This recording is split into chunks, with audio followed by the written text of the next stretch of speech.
사랑하고 축복합니다. 11월 24일 목요일입니다. 오늘 이 하루 또 우리와 함께 하시는 그 주님으로 인하여서 우리 성도의 삶을 잘 지켜내시기를 주님의 이름으로 축복합니다. 오늘 말씀은 연단을 받아 정결하게 되며 희게 되어 라는 제목으로 함께 말씀을 나누고자 합니다. 오늘 말씀은 다니엘 11장 20절에서 35절까지의 말씀입니다. 말씀 제가 봉독합니다. 그 왕위를 이을 자가 압제자를 그 나라의 아름다운 곳으로 두루 다니게 할 것이나 그는 분노함이나 싸움이 없이 몇 날이 못되어 망할 것이요. 또 그의 왕위를 이을 자는 한 비천한 사람이라 나라의 영광을 그에게 주지 아니할 것이나 그가 평안한 때를 타서 속임수로 그 나라를 얻을 것이며 넘치는 물 같은 군대가 그에게 넘침으로 말미암아 패할 것이요. 동맹한 왕도 그렇게 될 것이며 그와 약조한 후에 그는 거짓을 행하여 올라올 것이요. 소수의 백성을 가지고 세력을 얻을 것이며 그가 평안한 때에 그 지방의 가장 기름진 곳에 들어와서 그의 조상들과 조상들의 조상이 행하지 못하던 것을 행할 것이요. 그는 노력하고 탈취한 재물을 무리에게 흩어주며 계략을 세워 얼마 동안 산성들을 칠 것인데 때가 이르기까지 그리하리라. 그가 그의 힘을 떨치며 용기를 다하여 큰 군대를 거느리고 남방왕을 칠 것이요. 남방왕도 힘이 크고 강한 군대를 거느리고 맞아 싸울 것이나 능히 당하지 못하리니 이는 그들의 계략을 세워 그를 침이니라. 그의 음식을 먹는 자마다 그를 멸하리니 그의 군대가 흩어질 것이요 많은 사람이 엎드려져 죽으리라. 이 두 왕이 마음에 서로 해하고자 하여 한 밥상에 앉았을 때에 거짓말을 할 것이라. 일이 형통하지 못하리니 이는 아직 때가 이르지 아니하였으므로 그 일이 이루어지지 아니할 것임이니라. 북방 왕은 많은 재물을 가지고 본국으로 돌아가리니 그는 마음으로 거룩한 언약을 거스리며 자기 마음대로 행하고 본토로 돌아갈 것이며 작정된 기한에 그가 다시 나와서 남방에 이를 것이나 이변이 그 전범만 못하리니 이는 기띔의 배들이 이르러 그를 칠 것임이라. 그가 낙심하고 돌아가면서 맺은 거룩한 언약에 분노하였고 자기 땅에 돌아가서는 맺은 거룩한 언약을 배반하는 자들을 살필 것이며 군대는 그의 편에 서서 성소 곧 견고한 곳을 더럽히며 매일 드리는 제사를 폐하며 멸망하게 하는 가증한 것을 세울 것이며 그가 또 언약을 배반하고 악행하는 자를 속임수로 타락시킬 것이나 오직 자기의 하나님을 아는 백성은 강하여 용맹을 떨치리라. 백성 중에 지혜로운 자들이 많은 사람을 가르칠 것이나 그들이 칼날과 불꽃과 사로잡힘과 약탈을 당하여 여러 날 동안 몰락하리라. 그들이 몰락할 때에 도움을 조금 얻을 것이나 많은 사람들이 속임수로 그들과 결합할 것이며 또 그들 중 지혜로운 자 몇 사람이 몰락하여 무리 중에서 연단을 받아 정결하게 되며 희게 되어 마지막 때까지 이르게 하느니 이는 아직 정한 기한이 남았음이라. 아멘. 오늘 말씀 제목 연단을 받아 정결하게 되며 희게 되어 라는 제목으로 함께 말씀을 나누고자 합니다. 오늘 말씀은 계속해서 다니엘이 이 히데겔 강가에서 받은 예언의 내용, 네 번째 받은 그 예언 환상에 대한 내용이 계속해서 이어지고 있지요.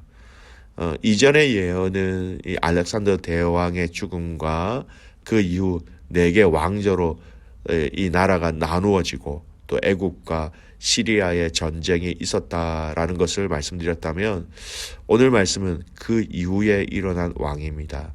안티오쿠스 4세, 우리가 흔히 얘기하는 에피파네스 왕의 스토리입니다. 앞에 언급되어진 내용을 한 번 더 아주 상세하게 잘 알려주고 있는 내용이죠. 여러분, 그는 애굽을 정복하고 특히 이스라엘 성전을 모독한 일과 그 일에 항거한 내용의 이야기가 오늘 이 본문의 내용입니다. 내용적으로 분류하면 다음과 같습니다. 여러분 이 에피파네스 왕은 애굽을 3번에 걸쳐 침공하는데 그 내용을 설명하고 있죠. 22절에서 24절까지 내용은요. 1차 애굽 침공입니다. 에피파네스가 1차 애굽 침공해서 승리하고 그 승리하는 내용과 노략물로 그것을 살포해서 많은 군중의 민심을 얻게 된다. 그런 내용이죠. 25절에서 28절까지 말씀은요. 2차 침공입니다. 에피파네스의 2차 애굽 침공, 그리고 정략 화친, 그리고 귀환 도중에 모세 율법 훼손 사건이 이렇게 기록되어져 있습니다. 29절에서 35절까지 말씀은요. 3차 침공에 대해서 얘기하고 있습니다. 에피파네스의 3차 애굽 침공과 중간에 회군하면서 귀환 도중에 그 성전 모독하는 사건, 그리고 이 성전 모독에 대해서 항거하는 이스라엘 백성들의 반응의 스토리가 이렇게 이어집니다. 이러한 침공 가운데 여러분 이스라엘에게 큰 피해를 준 사건은요. 2차와 3차의 침공 가운데 일어나는 일입니다. 오늘 본문에서는 28절 내용이 여러분 2차 침공의 내용을 알려주고 있습니다. 28절 말씀 보십시오.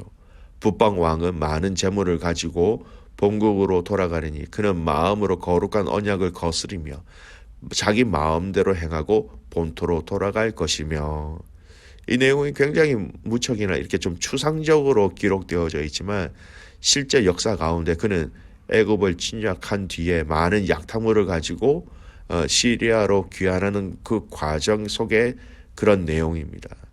여러분 거룩한 언약을 거스린다라는 이 표현들이 있죠. 돌아오는 중에 예루살렘을 함락시키고 성전을 회파한 일도 함께 포함되어 있다라는 내용입니다. 3차 침공 때 이야기를 또 언급하고 있죠. 31절입니다. 그는 그의 편에 서서 성서 곧 견고한 곳을 더럽히며 매일 드리는 제사를 폐하며 멸망하게 하는 가증한 것을 세울 것이며, 여러분 안티오쿠스 4세는 3차 애굽 침공이 그렇게 성공적으로 마치지 못했습니다. 거의 반실패처럼 마치게 되고 본국으로 돌아가는 중에 예루살렘에 들려서 안식일 날 군대를 풀어서 남녀노소 가리지 않고 8,000명 이상 약 10,000명 가까이를 죽였고 예루살렘을 철저하게 자신의 마음대로 농락하는 그런 하나님을 모독하는 사건이 일어났습니다. 여러분 이 예루살렘의 주변 강등의 정세를 오늘 이 말씀은 자세하게 알려주었지요.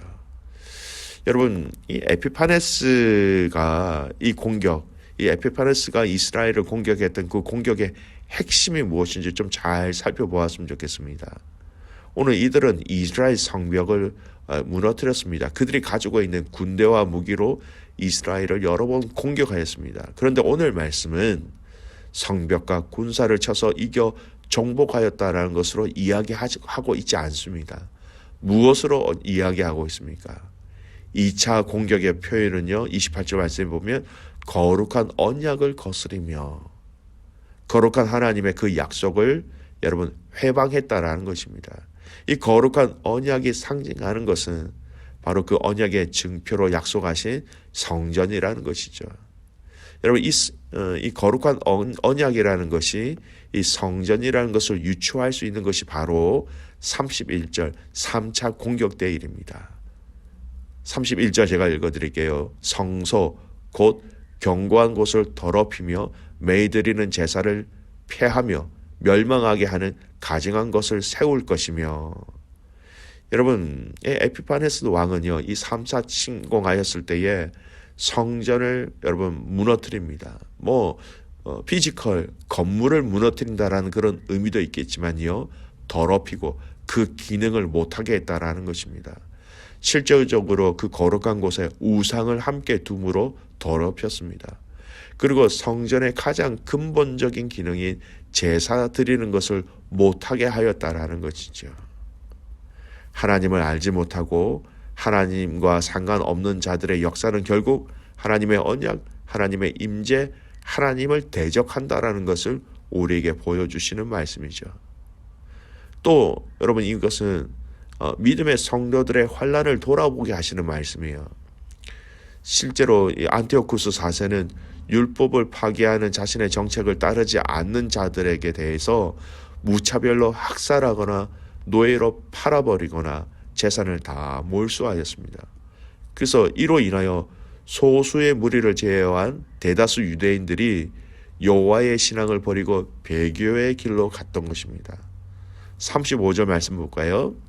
또 그들 중 지혜로운 자 몇 사람이 몰락하여 무리 중에서 연단을 받아 정결하게 되며 희게 되어 마지막 때까지 이르게 하리니 이는 아직 정한 기한이 남았음이라. 백성 중에서 지혜로운 자들이 많은 사람들을 가르칠 것인데 그들이 칼날과 불꽃과 사로잡힘과 약탈을 당하여 여러 날 동안 몰락할 것이다. 이렇게 얘기하고 있습니다. 여러분, 하나님께서 지혜로운 자들 중 몇 사람이 죽임을 당하는 듯 핍박을 당하는 것을 마지막 때까지 그냥 허용하실 것이다 라는 말씀이에요. 여러분, 마지막 때라는 것은요, 역사적으로 보면 안티오쿠스 4세가 죽는 그때를 얘기하기도 합니다. 즉 하나님은 이 안티오쿠스 4세가 생존해 있는 날 동안에는 그가 참된 당신의 백성들을 핍박하는 것을 그대로 허락하신다, 그런 의미죠. 그러나 하나님은 그렇게 힘이 없으셔서 무능하셔서 가만히 계시면서 이 침공과 핍박을 허락하셨다는 그런 의미가 아닙니다.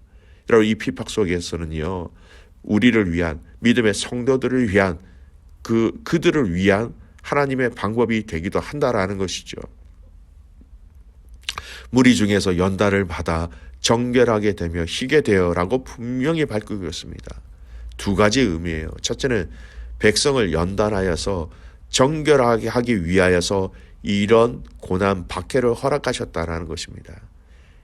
여러분, 하나님께서는 악한 자들의 박해를 사용하셔서 믿음의 성도들, 믿음의 자녀들을 연단하심으로 그들을 정결하게 하신다라는 거예요.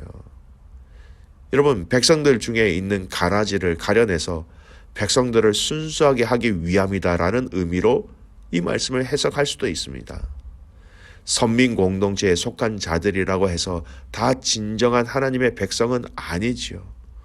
표면적으로는 하나님을 섬길 뿐 경건과 신앙을 사리사욕의 도구로 생각하는 악한 자들도 얼마나 많이 있습니까? 여러분, 이 같은 자들은 박해가 임하게 되면 하나님을 당연히 버리게 되어 있습니다. 그러므로 하나님께서는 당신의 백성들에게 일시적으로 박해를 허용하시는 이유는 여러분, 가라지를 가려내시고 또 그들을 더 정결하게, 더 희게, 더 아름답게 세워가시기 위한 하나님의 방법이다라는 것입니다. 사랑하는 귀한 믿음의 가족 여러분, 오늘 이 말씀의 큰 의미들을 돌아보았으면 좋겠습니다.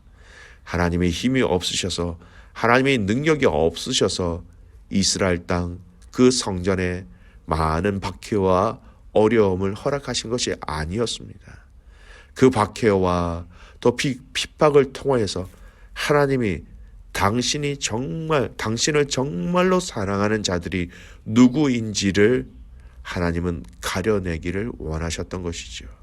그리고 이 박해와 핍박 과정 속에 당신의 백성들이 더 정결하고 더 깨끗하고 더 희게 되어지기를 하나님은 원하고 계셨다라는 것입니다. 믿음의 가족 여러분, 오늘 여러분이 신앙생활을 하면서 받게 되는 연단과 박해가 어떤 것들이 있습니까? 어떤 고통과 어떤 아픔을 받아가며 여러분의 신앙을 지켜내고 계십니까? 여러분, 기억하십시오. 고통과 연단이 우리에게 오면 올수록 이것을 통해서 하나님은 우리를 정결하게, 우리를 더 깨끗하게, 우리를 더 희게 만들어 가시는 것, 그리고 이것을 통해서 정말 하나님을 신뢰하고 하나님을 믿는 자들과 그렇지 아니하는 자들을 하나님께서 가려내시고 계시다라는 것입니다. 오늘 이 하루 여러분, 우리의 힘과 정성을 다하여 하나님을 하나님으로 인정하시기를 소원합니다. 우리에게 어떤 어려움과 어떤 아픔이 온다 할지라도 여러분, 하나님을 하나님으로 인정하고 그렇게 하나님을 하나님으로 인정하는 그 자리에서 저와 여러분이 하나님의 거룩하신 도움의 손길들과 위로하심과 은혜를 누릴 수 있도록 이 하루를 주님께 드릴 수 있는 복된 믿음의 가족들 되시기를 주님의 이름으로 축복합니다. 아멘. 기도하겠습니다. 하나님 아버지, 하나님께서 막아주실 수 있음에도 불구하고 하나님 그 이스라엘 그 성전에 악한 자들의 횡포가 있었던 것, 그것을 통하여서 하나님 수많은 이스라엘 백성들이 연단을 받았지만, 고통을 받았지만 믿음을 지킨 자, 더 정결하게 된 자, 더 희게 된 자들을 하나님께서 기억하고 계신 줄 믿습니다. 하나님, 오늘 믿음의 성도들이 이 땅에 살아갈 때에 이러한 저희들 되게 하여 주십시오. 연단을 받아 더 정결하게 되는 성도들, 더 희게 되어지는 성도들 되게 하여 주시옵소서. 우리에게 연단과 핍박과 고난이 다가올 때에 하나님 담대하게 하시고 두려워하지 않게 하여 주시고 그 현장과 그 자리에서 하나님 결단하며 결심하며 일어서는 자들 되게 하여 주시옵소서. 그런 결단한 자들을 하나님께서 사용하여 주시고 그런 결단한 자들을 하나님께서 정결하게 하신 줄 믿사오니 주여, 오늘 이 하루 우리를 더욱더 정결하게 하여 주시옵소서. 사랑하는 귀한 믿음의 가족들의 이 하루 가운데 하나님을 하나님으로 인정하며 높여드릴 수 있는 귀한 믿음의 가족들 되기를 간절히 소원하고 살아서 역사하시는 예수 그리스도의 이름으로 감사하며 기도드리옵나이다. 아멘.